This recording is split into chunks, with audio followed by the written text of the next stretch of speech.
de Hebreo. Yo quiero que usted reciba este mensaje. Yo lo quiero bendecir este día a usted, mi hermano. Yo quiero bendecir su vida hoy, mi hermano. Permítame bendecirlo hoy. Gloria a Dios. Amén. Gloria a Dios.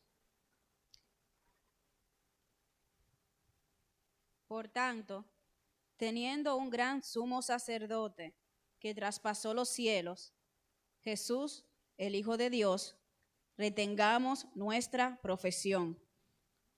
Porque no tenemos un sumo sacerdote que no pueda compadecerse de nuestras debilidades, sino uno que fue tentado en todo según nuestra semejanza, pero sin pecado. Acerquémonos, pues, confiadamente al trono de la gracia para alcanzar misericordia y hallar gracia para el oportuno socorro. Porque todo sumo sacerdote, tomado de entre los hombres, es constituido a favor de los hombres en lo que a Dios se refiere, para que presente ofrendas y sacrificios por los pecados, para que se muestre paciente con los ignorantes y extraviados, puesto que él también está rodeado de debilidad.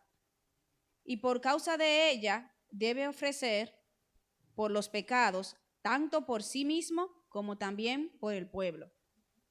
Y nadie toma para sí esta honra, sino el que es llamado por Dios, como lo fue Aarón.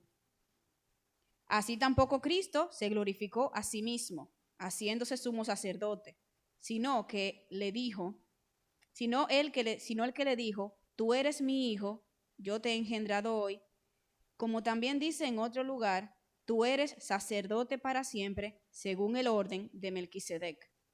Y Cristo, en los días de su carne, ofreciendo ruegos y súplicas con gran clamor y lágrimas al que podría librar de la muerte, fue oído a causa de su temor reverente.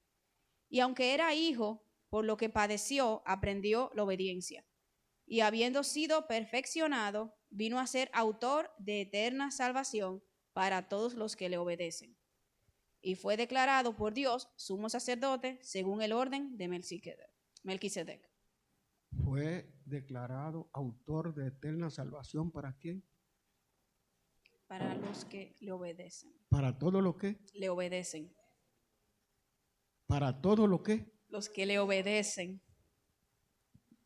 Padre, gracias por este día. Señor, quiero bendecir tus hijos en este día. Quiero despertarlos, Señor. Estimularlo. Instruirlo y que todo eso aplique a mí también, Señor. Porque lo necesito. Señor, quiero esculpir en el espíritu de tus hijos que la salvación no nos costó nada, Señor. Cristo pagó por ella. Es un regalo la salvación inmerecido. Se recibe por medio de la fe. Gloria a Dios. Señor, pero tu palabra me dice que todo el que recibe esa salvación debe honrarla. Y la honra que le dé a la salvación es la evidencia de que la tiene, de que la ha recibido. Ayúdame a compartir con tus hijos de manera clara, Señor, que tu Espíritu Santo me guíe. ¿Qué significa honrar la salvación que hemos recibido? Ayúdame, Señor. Señor, si tú no me ayudas, yo no puedo poner en la mente y en el corazón de tus hijos lo que en este momento tú has puesto en el mío. Te doy gracias, Padre, en el nombre de Jesús. Póngase cómodo, mi hermano. Gloria al Señor. Aleluya. Es necesario creer para entrar al reposo que Dios ha preparado para nosotros.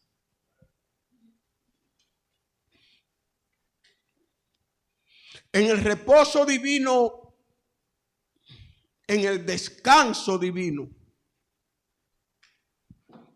solamente han entrado 2 personas. Y no sé por qué tiempo. Adán y Eva. Antes de pecar. Son las únicas 2 personas que han disfrutado del reposo, del descanso de Dios.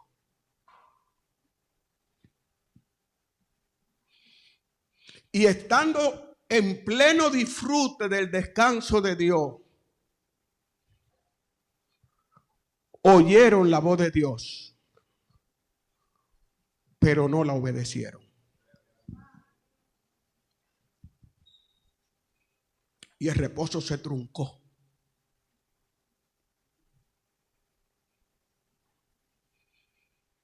Los hombres de la generación de Noé escucharon la voz de Dios. Dice Pedro en su segunda epístola que Noé fue pregonero de justicia. Noé predicó durante 120 años. De manera que la gente de su época escuchó la voz de Dios, pero no la obedeció. Y todos perecieron en el desierto, en el diluvio.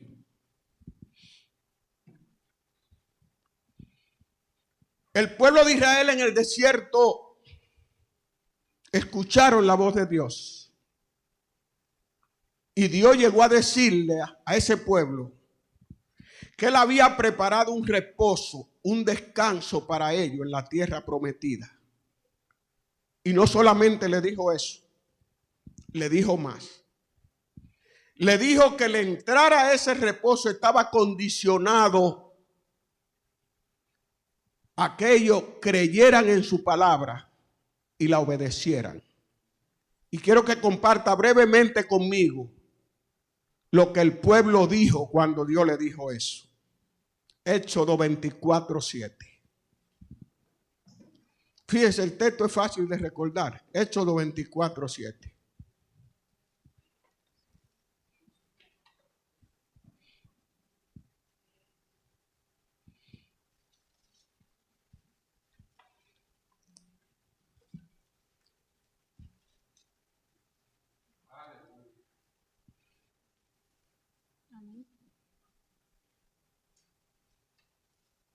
Amén. Y tomó el libro del pacto y lo leyó a oídos del pueblo, el cual dijo: haremos todas las cosas que Jehová ha dicho y obedeceremos. ¿Te oyó lo que le contestó el pueblo? Cuando Dios le dijo: la entrada de ustedes al reposo que yo le he preparado está condicionada a que ustedes me crean, obedezcan mi palabra. Ellos le dijeron: haremos todo lo que Dios ha dicho y obedeceremos. Pero luego sus acciones desmentían lo que decía su boca. Ese fue el texto con el que el Señor me caló en esta ocasión. A partir de, yo he leído muchas veces el libro del Éxodo, no sé cuántas veces, pero lo he leído muchas veces. Y después que yo leí ese texto esta semana, me llegó más de 20 veces a mi mente: eso no sucederá ahora. Que hay gente que con la boca dicen que sí y sus acciones niegan lo que dice su boca. Gloria al Señor. Bendito sea su nombre. Yo he oído gente testificar que el deseo de estar en la presencia de Dios lo consume. Y han salido de su casa viviendo lejos del templo. Nada más con el dinerito de ida a la iglesia, sin tener el dinero del pasaje para retornar para atrás. Yo he oído testificar eso varias veces. Y cuando yo oigo que una gente testifica eso, yo digo, pero ¿y cómo es posible que alguien viva 15 minutos del templo? Tiene vehículo. Nada le impide ir al templo. Y duran un mes sin congregarse. Y el Espíritu de Dios está ahí.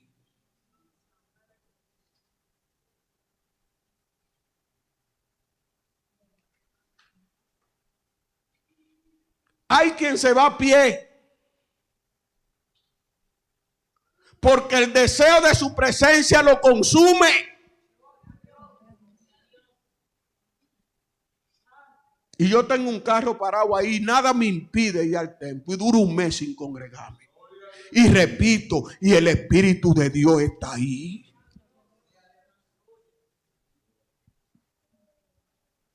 Bendito sea tu nombre, Señor. Alabado sea tu nombre, Señor.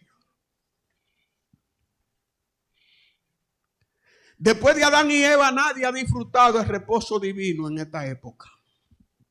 Eso no se disfruta ni que con yate, ni siendo presidente de la república, ni siendo presidente de un banco. No.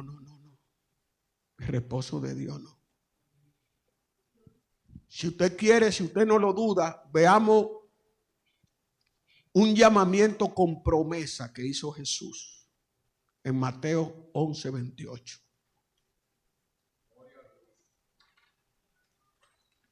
Un llamamiento con promesa.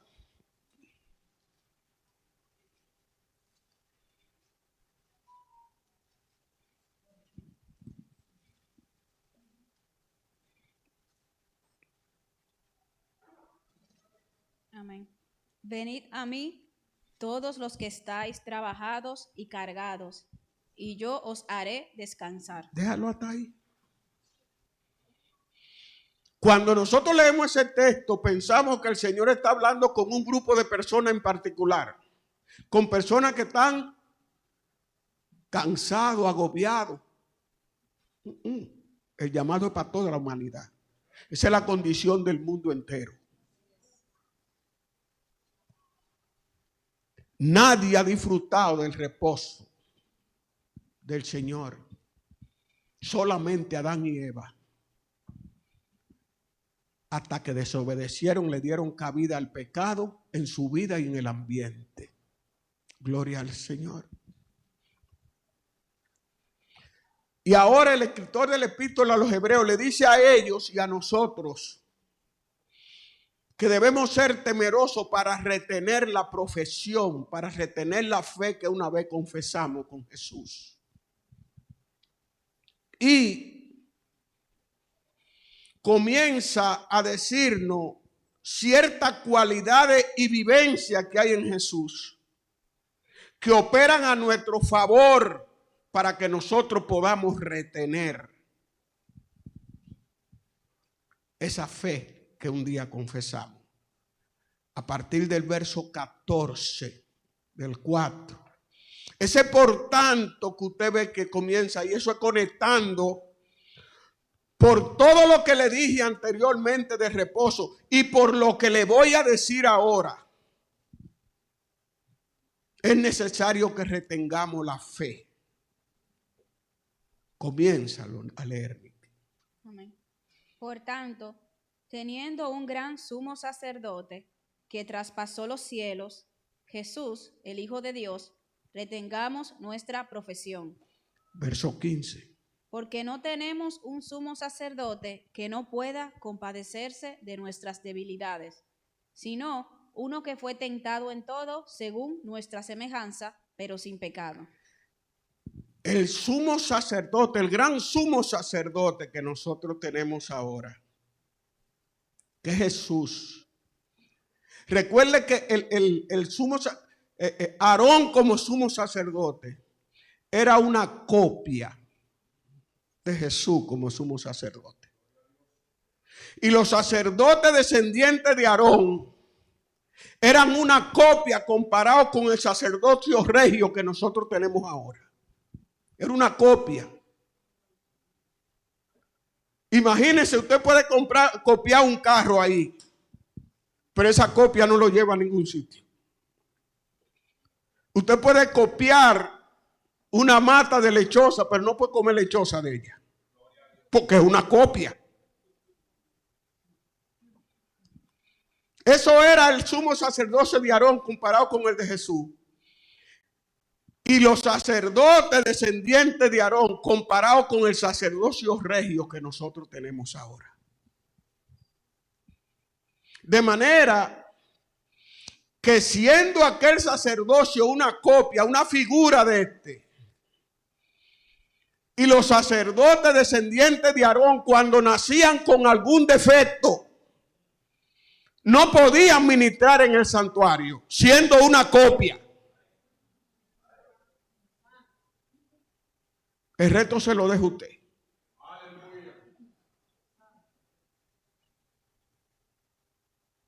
Eso yo no me lo estoy inventando. Usted sabe que la Biblia dice eso. Que cuando los descendientes de Aarón, que eran por designio de Dios sacerdotes, si nacían con determinado defecto, no podían ejercer ministerio. Aleluya. Y era una copia del de nosotros. Oh, gloria a Dios. Sonría que Cristo le ama. Gloria al Señor.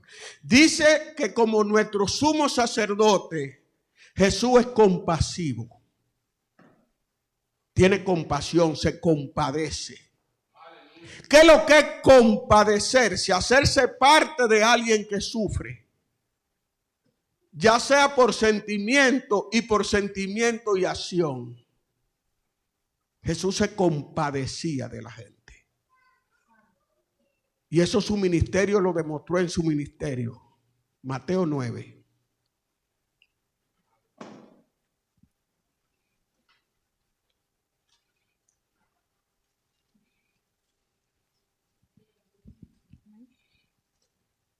Jesús se compadecía de la gente.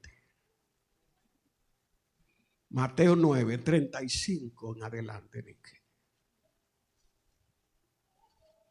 Amén. Recorría Jesús todas las ciudades y aldeas, enseñando en las sinagogas de ellos y predicando el evangelio del reino, y sanando toda enfermedad y toda dolencia en el pueblo. Y al ver las multitudes, tuvo compasión de ellas, porque estaban desamparadas y dispersas como ovejas que no tienen pastor. Tuvo compasión de ellas. La palabra compasión que se utilizó ahí en el griego koiné, el griego común, el griego que hablaba la gente común y corriente, no el griego clásico. Lo que significa es que a Jesús se le movían las entrañas cuando veía a alguien en necesidad. Se le movían las entrañas. Y no solamente se compadecía cuando una persona tiene necesidad espiritual. Ve al 14 ahora de Mateo.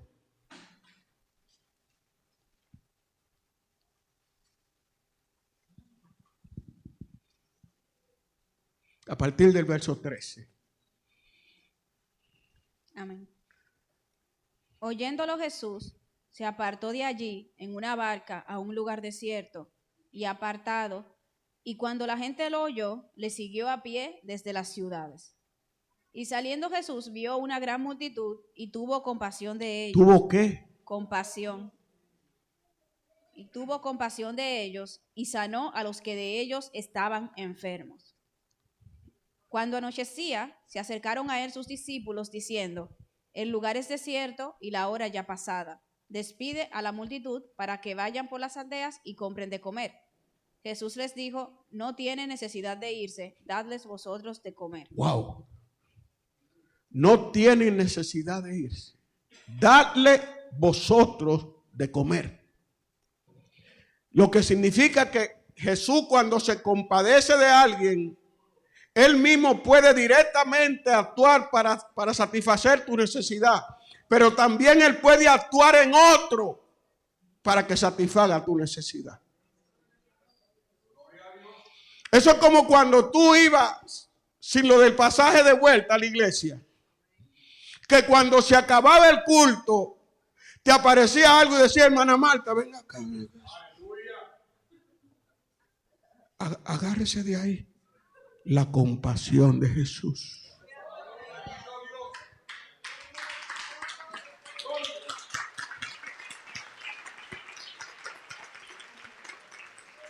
Darle vosotros de comer.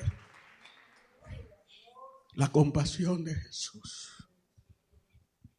Yo vi lo que tú hiciste para venir al templo a adorarme. Yo vi lo que tú hiciste para venir al templo a adorarme, a tener comunión conmigo. A levantar tu mano, a llorar en mi presencia.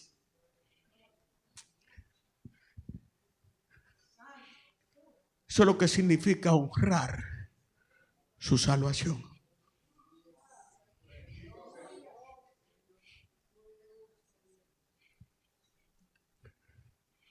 Tenemos un sumo sacerdote que es compasivo. Compasivo. Tiene compasión. Se duele.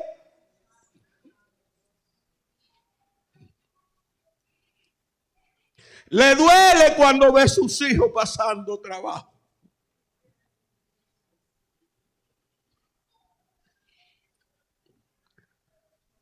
Y el texto dice que fue tentado en todo igual que nosotros.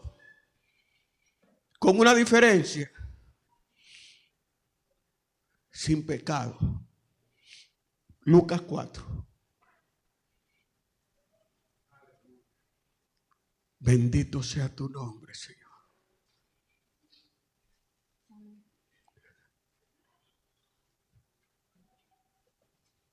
Aleluya, aleluya, aleluya.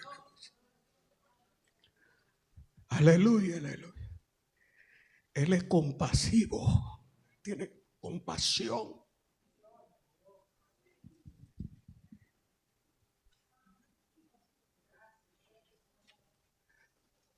Se compadece. Le duele. A él le duele. Gloria al Señor. Lucas 4 te dije. Lee del 1 hasta el 12. Gracias, mi hermana. Amén.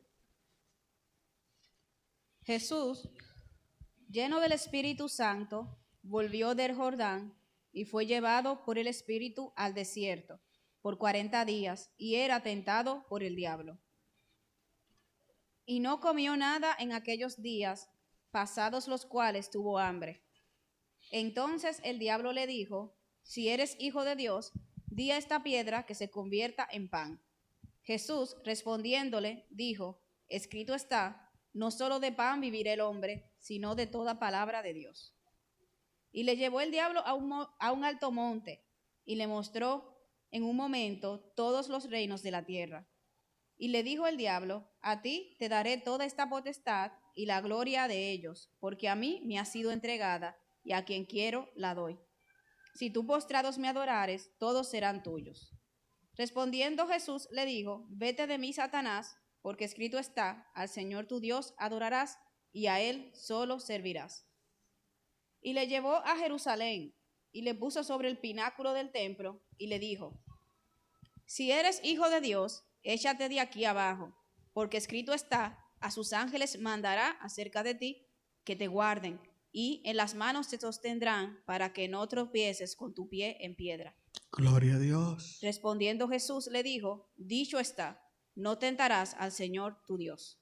Y cuando el diablo hubo acabado toda tentación, se apartó de él por un tiempo. Por un tiempo, no se va definitivo, ¿no? Cuando tú lo resistes, Él se va. Pero el escritor dice que fue tentado igual que nosotros. Y usted dirá, pero el diablo nunca me ha dicho a mí que convierta la piedra en pan.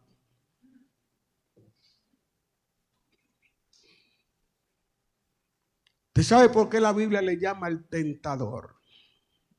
No es solamente porque tienta, sino porque es un experto tentando. Sus tentaciones son personalizadas. Como Él te tienta a ti, no me tienta a mí. Esa tentación fue para Jesús. ¿Cuál es el fundamento de esa tentación? Desenfócate del reino de Dios y su justicia y pon tu atención en satisfacer tu necesidad material. La misma tentación te la hace a ti, solo que no te dice como a Jesús que convierta la piedra en pan. Cuando tú, en vez de esos chelitos que tú depositas en el banco, que debes mandárselo a tu pariente que están en necesidad en tu pueblo, o dárselo a un hermano que está sentado al lado tuyo en la iglesia en necesidad, tú dices, no, pero todavía estamos aquí. El que nada tiene, nada vale. Y hay que tener su chelito. Posiblemente el diablo te está diciendo, convierte la piedra en pan.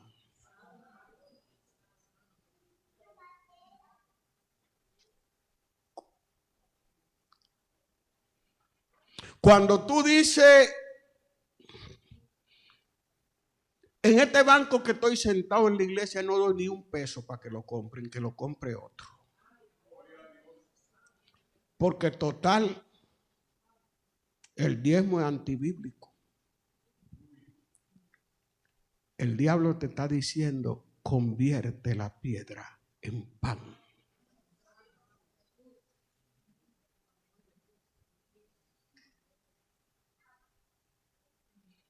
Bendito sea tu nombre, Señor. Así como tú lo ves. Luego le dice a Jesús, lo lleva a un monte alto y le muestra todos los reinos del mundo. Dice, mira, eso yo lo tengo en mi poder. Y es verdad que se lo tenía en su poder, porque se lo quitó a Adán con engaño. Y tú viniste para quitármelo a mí. Yo lo sé que tú viniste para quitármelo. Pero para quitármelo tú tienes que sufrir una herida en el calcañar. No sea bobo. Si tú haces así un ratico, te lo doy. No tienes que pasar por eso.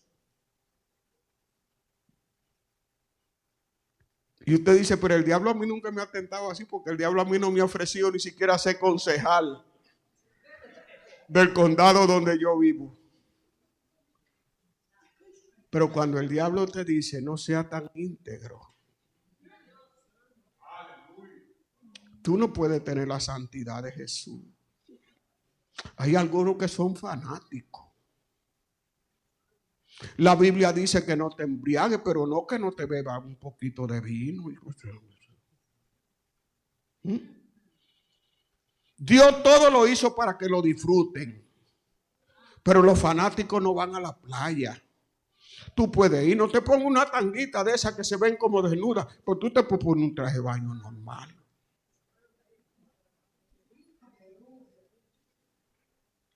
Predícalo, pastor.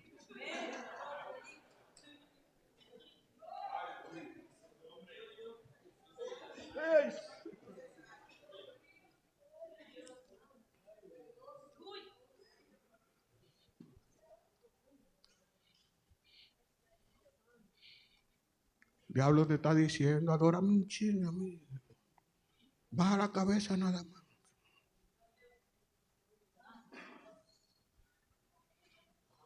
Lo mismo. Personalizada.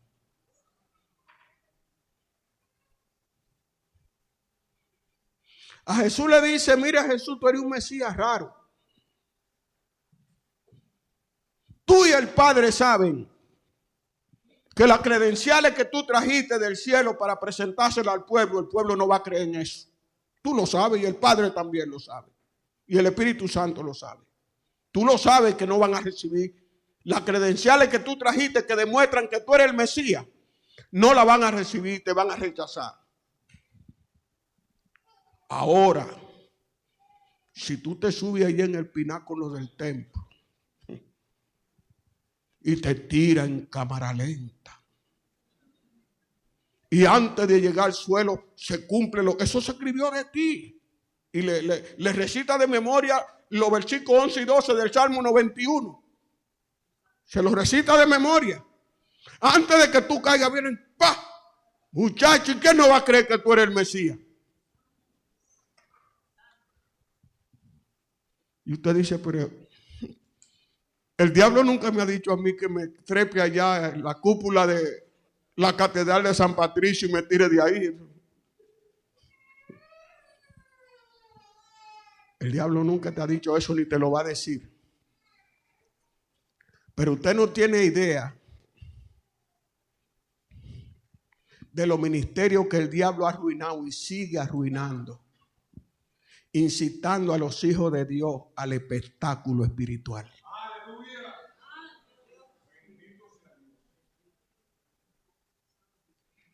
Tú hablabas de eso el miércoles.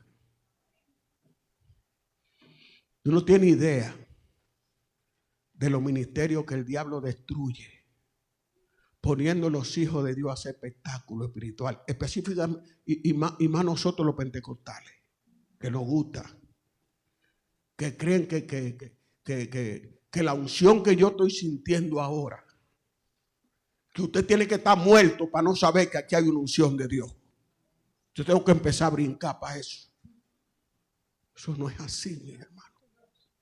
Eso se llama un espectáculo del diablo. Y por ahí andan muchísimos ministerios arruinados por eso. Por usted usar el púlpito para impresionar a la gente. Y el sacerdocio no es para eso. El sacerdote es un ministro designado especialmente para el culto, para servir desde el altar ofrenda y sacrificio a Jehová, a Jehová, a Jehová.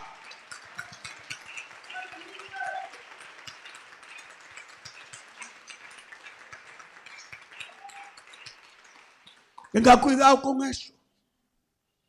De empezar a show aquí para que la gente crea que usted está ungido. No.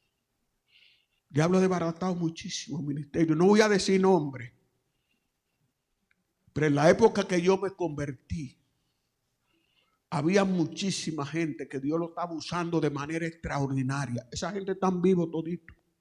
Y usted no oye esos nombres ya. Y toditos están vivos, ni uno se ha muerto.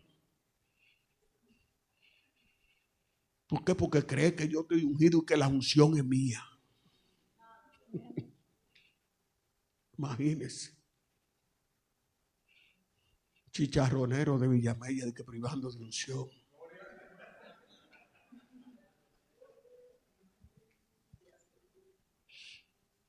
Que Dios me salvó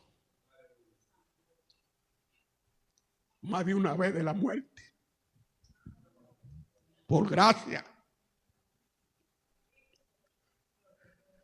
Usted venir que al púlpito a hacer show, incitado por el diablo, lo revienta. Te revienta. Te revienta. Gloria al Señor. Alabado sea su nombre. Exaltado sea su nombre. El texto sigue hablando de Jesús. Verso 16. Amén. Acerquémonos pues confiadamente al trono de la gracia, para alcanzar misericordia y hallar gracia para el oportuno socorro. ¿Qué es lo que nos permite a los hijos de Dios poder entrar con confianza al trono de la gracia? El hecho de que estamos unidos en un espíritu con Cristo, según Efesios 3:12. No tienen que buscarlo. Creo que de aquí en adelante vamos a tener que ahorrar tiempo. Pero téngame paciencia que yo tengo que compartir este mensaje con usted. Hoy sí estoy hablando en serio.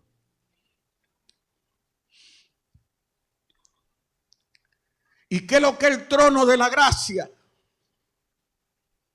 El trono de la gracia es el lugar de donde se dispensan los favores y el poder de Dios.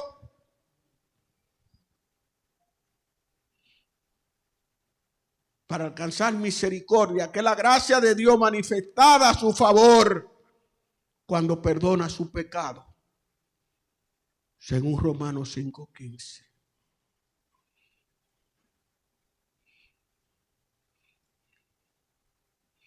Para alcanzar misericordia para el oportuno socorro.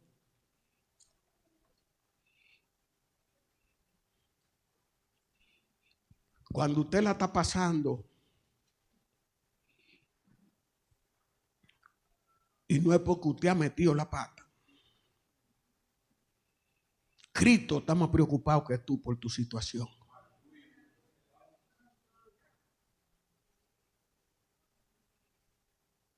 Cristo está más preocupado que tú. Cuando tú estás pasando por el día malo, a todo el mundo le llega un día malo, no importa que usted viva en santidad o no. Hay un día malo. Cristo nos socorre en ese día. Le voy a decir una vez más lo que están aplicando para trabajo, no se desespere.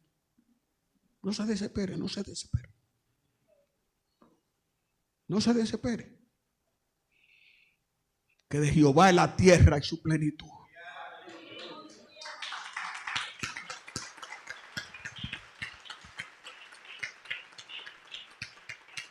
El mundo puede estar cayéndose a pedazos, pero el reino de Dios nunca tiene crisis. En el reino de Dios no hay crisis. Gloria al Señor. Bendito sea tu nombre. En esta porción de la Biblia del capítulo 5, el escritor ahora va a hablar del sacerdocio. Va a hablar del sacerdocio de Aarón en los primeros 4 versículos. Y después va a comparar el sacerdocio de Cristo con el de Aarón. En los versos del 5 hasta el 10. Gloria al Señor. Bendito sea tu nombre, Señor. Aleluya. Lee los primeros 4 versículos, Nicky. Amén. Porque todo sumo sacerdote tomado de entre los hombres es constituido a favor de los hombres en lo que a Dios se refiere, para que presente ofrendas y sacrificios por los pecados, para que se muestre paciente con los ignorantes y extraviados, puesto que él también está rodeado de debilidad. Y por causa de ella debe ofrecer por los pecados, tanto por sí mismo como también por el pueblo. Y nadie toma para sí esta honra, sino el que es llamado por Dios, como lo fue Aarón. Nadie toma para sí esta honra. Nadie puede constituirse sacerdocio. Ni allá ni ahora. Nosotros sabemos que eso no es así. Que nombra muchísima gente al pastorado sin tener llamado de Dios. Nosotros sabemos todo eso. Pero el texto comienza diciendo que el primer requisito para el sacerdocio es que tiene que ser tomado de entre los hombres. Eso es decir que tiene que ser un hombre. ¿Por qué tiene que ser un hombre? Y por eso tenía que encarnarse Jesucristo, porque va a representar a los hombres y a ti no te puede representar un ángel. Tiene que ser de tu misma naturaleza.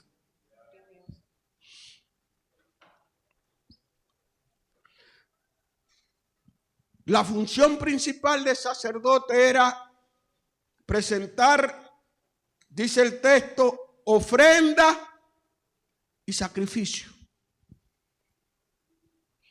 Todo lo que se presenta en el altar a Jehová es una ofrenda, incluyendo los sacrificios. Solamente que el sacrificio es una ofrenda que tiene una connotación especial que demanda derramamiento de sangre para la expiación por el pecado. Pero es una ofrenda también. Y en el Antiguo Testamento, aparte de ministrar en el altar presentando ofrenda y sacrificio en nombre y representación de los hombres, el sacerdote tenía la función de instruir al pueblo en el conocimiento de la ley y consultar a Jehová en aquellas cosas difíciles que no estaban claras en la ley por medio del Urim y el Tumim. Gloria al Señor. Y el texto dice que el sacerdote debe ser compasivo y tratar con gentileza a aquel a quien él representa ante Dios, porque él es humano como él y tiene las mismas debilidades de aquel que él representa como hombre. Pero fíjese un detalle que le dice el texto que usted no puede pasar por alto. Dice que debe tener paciencia con los ignorantes y extraviados. ¿Qué significa eso? Que la ofrenda que él presenta para ti por los pecados tienen que ser por pecados involuntarios.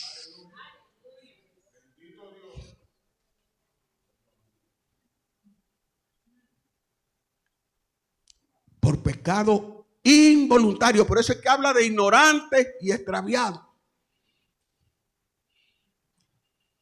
Con Dios no podemos jugar de la manera siguiente. Bueno, yo sé que eso está malo, yo lo voy a hacer y después pido perdón. Cuidado con eso. Tenga cuidado con eso. El reino no se juega de esa manera. Gloria a Dios. Y el texto sigue diciendo en el verso 3 que ya leyó, que el hecho de que él sea hombre, débil como el hombre a quien él representa en el altar, tiene una ventaja y una desventaja.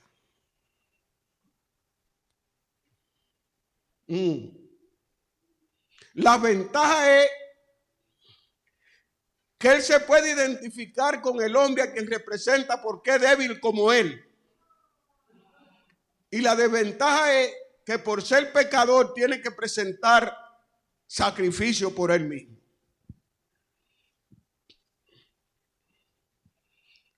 Y nadie toma esa honra para sí. Nadie puede decir, bueno, yo aspiro a ser sacerdote. No. Tiene que ser escogido y nombrado por Dios como fue Aarón y su descendencia. Eso está vigente todavía. Eso está vigente todavía. Ah, que yo voy a estudiar para ser pastor. Bueno. Estúdiese para ser pastor, pero si no lo llaman al pastorado, use esos conocimientos para el asunto donde lo llamen. Esto es por llamado. Por llamado. Gloria al Señor. Usted no ve lo que dice, que hay que ser compasivo y tratar con gentileza a la gente. A uno le dicen cosas a veces como pastor, que tú quisieras hacer muchísimas cosas con la gente, pero no puede. No puede. No puede, no puede. Yo no puedo maltratarlo a usted. Me mata Jehová. Gloria al Señor. Bendito sea tu nombre, Señor. Alabado sea tu nombre. Él está hablando del sacerdocio de Aarón hasta ahí. Ahora va a hablar del sacerdocio de Cristo para que se vea claramente que el sacerdocio de Cristo era muy superior al de Aarón. Pero él lo hace preocupado porque teme que ellos no lo entiendan y no reciban el mensaje. Gloria al Señor. Y dice que ni siquiera Cristo se glorificó a sí mismo, nombrándose él mismo sacerdote. Y esos son de los textos que cuando usted no entiende bien la Biblia, a veces lo confunden. Por eso hay tanta secta. Porque cualquiera dice, pero si Cristo era Dios, con los mismos atributos que el Padre, entonces ¿por qué él no se podía nombrar él mismo sacerdote?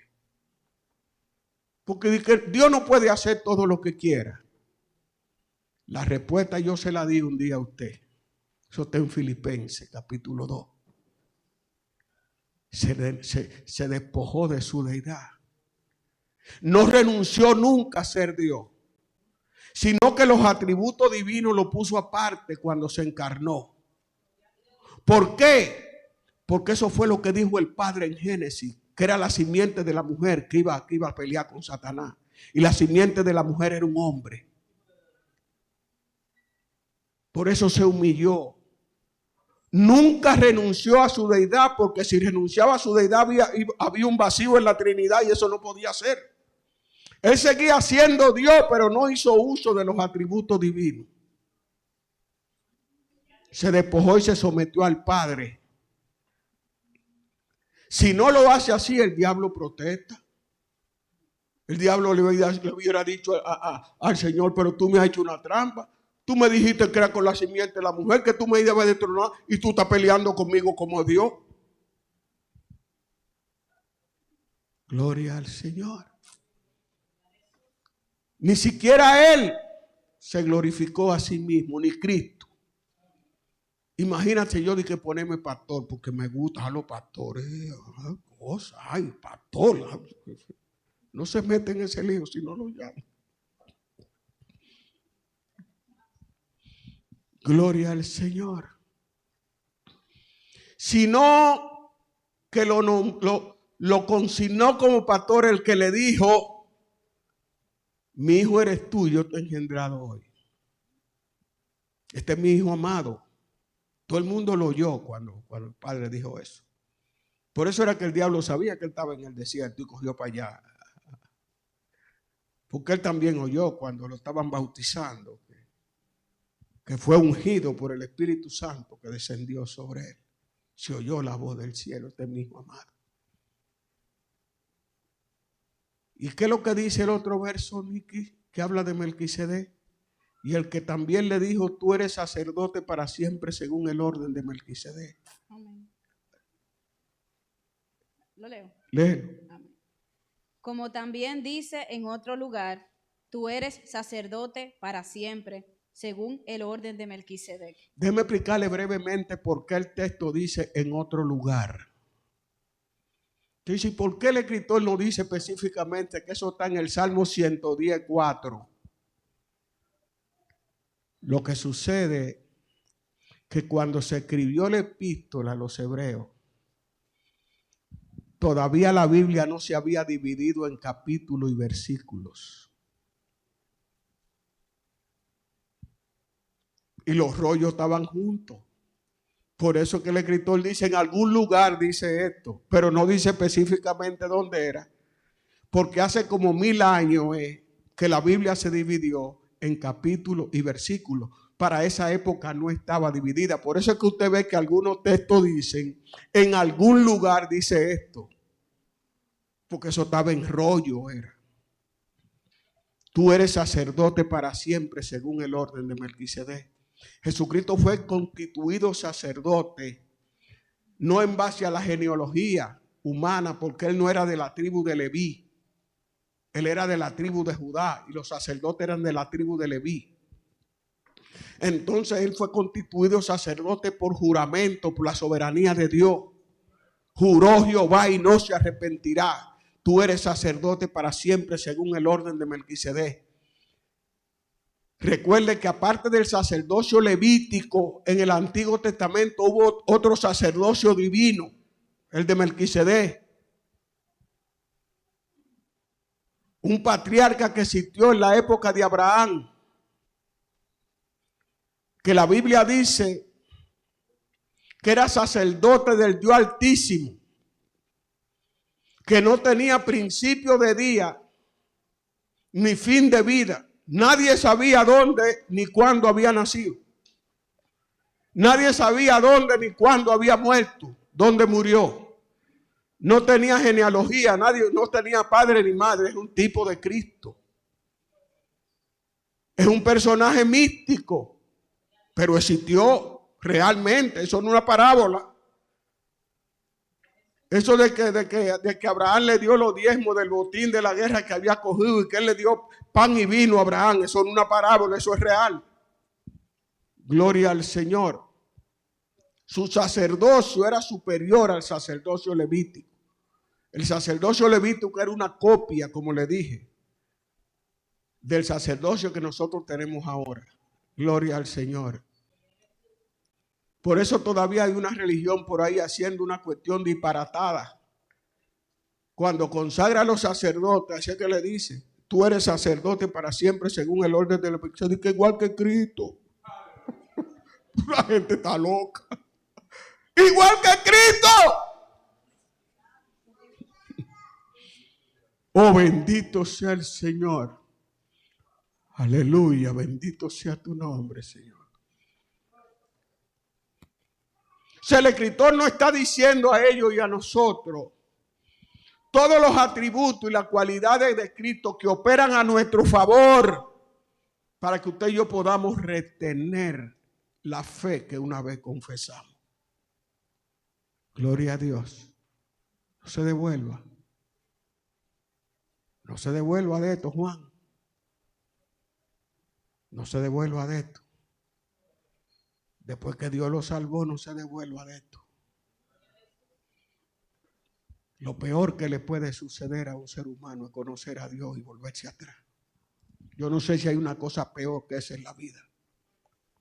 Gloria al Señor. Bueno, Nicky, hoy si nos van a apedrear a ti y a mí.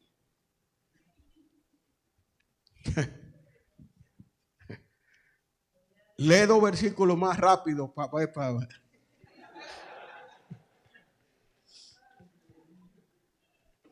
Amén, amén. Y Cristo, en los días de su carne, ofreciendo ruegos y súplicas con gran clamor y lágrimas al que le podía librar de la muerte, fue oído a causa de su temor reverente. Déjalo ahí, que eso es lo que le quiero explicar a la iglesia.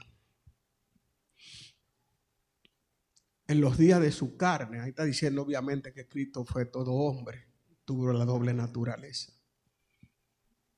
Ofreciendo ruego y súplica al que lo podía librar de la muerte, fue oído a causa de su temor reverente. Cristo no estaba pidiéndole al Padre directamente que lo librara de la muerte propiamente dicho. Le voy a decir por qué. La muerte de Cristo estaba profetizada, estaba planeada desde antes de la fundación del mundo. Usted lo sabe. Eso está ahí en la primera epístola de Pedro, en el capítulo 1, a partir del verso 18. Eso fue un plan. Jesucristo lo sabía. Jesucristo vino a morir. Por eso de que Juan lo vio, dijo, es el Cordero de Dios que quita el pecado del mundo. Jesucristo no le estaba diciendo al Padre que lo librara de la muerte. Además, recuerde, no era un dolor de muela que Cristo iba a pasar. Usted vio qué es lo que pasó. Cristo le estaba diciendo al Padre que no dejara su alma en el Seol. Gloria al Señor. Y quiero llamar su atención sobre la declaración que hace ese escritor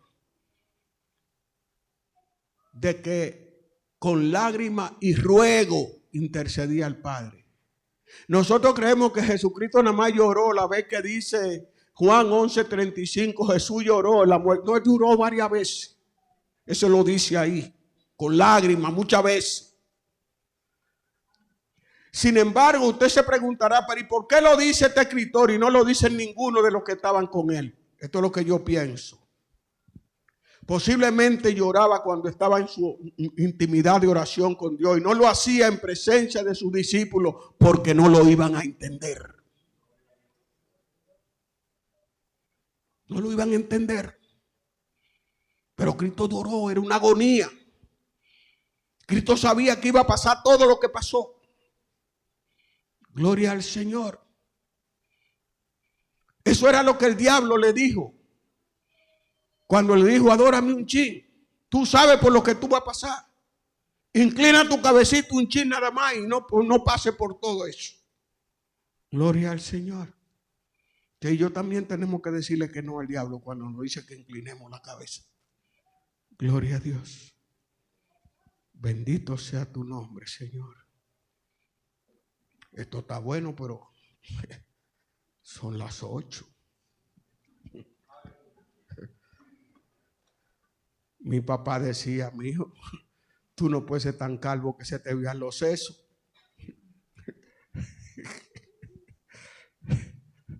Gloria al Señor. Pero yo quiero que estudiemos la Biblia. Yo quiero que entendamos la Biblia. En este tiempo tenemos que entender la Biblia. Sí, tenemos que entender la Biblia. Hay muchas tribunas de las que no se está predicando el Evangelio. Se está hablando cosas, pero no se está predicando el Evangelio. Y cuando usted no conoce, recuérdese también que le dije que hay alguna doctrina que nosotros creemos como pentecostales que la vamos a revisar. Que la vamos a revisar. Una de esas es la profecía de Daniel de las 70 semanas. Vamos a revisar eso. Usted, hace tiempo que usted no me oye enseñando escatología. Es por eso, porque estoy revisando mi arsenal para cuando nos juntemos, que aclaremos algunas cosas que para mí no han enseñado mal. Sí, gloria al Señor. Bendito sea tu nombre. Hay poder en Jesús. Posiblemente yo quisiera seguir predicando y usted quisiera seguir oyendo, pero voy a parar aquí. Gloria al Señor. Durante todos estos días no voy a invitar predicadores, porque quiero que usted le coja el gustico a Hebreo. Que usted sabe lo que es coger el gustico. Que usted le coge el gustico. Quiero que usted le coja el gustico. Freddy, cógele el gustico a Hebreo. Gloria a Dios. Bendito sea tu nombre, Señor. Nunca olvide lo siguiente. No quiero que usted olvide lo que le dije al principio. Usted no pagó por su salvación,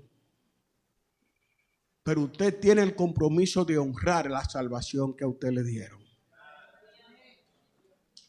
No olvide eso. No lo olvide eso. Y cuando usted honra la salvación que usted recibió, la honra que usted le da a la salvación, manifiesta que esa salvación está ahí, que usted la tiene. Gloria al Señor. Bendito sea su nombre. Aleluya. Y ahora voy a comprometer